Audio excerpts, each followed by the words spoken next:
Hi everyone, in front of me I've got a VIVO V60E and let me share with you how to reset the settings on this device.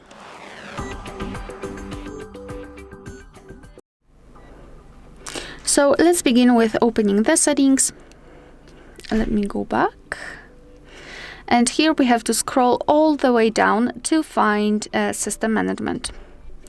Then let's go with reset options and tap on reset all settings. Here your device is informing you what it will actually reset, so it will actually reset function switches, options, personalized settings and content field in during setup. So as you can see, quite a lot of things. So tap on reset all settings if you're ready, confirm everything with your screen lock. And your device will again ask you if you really want to do it, because you cannot undo this action. So just tap on reset all settings if you wish, and now your device is resetting everything, so just wait patiently. Alright, so that will be all. Thank you so much for watching. Please hit the subscribe button and leave the thumbs up.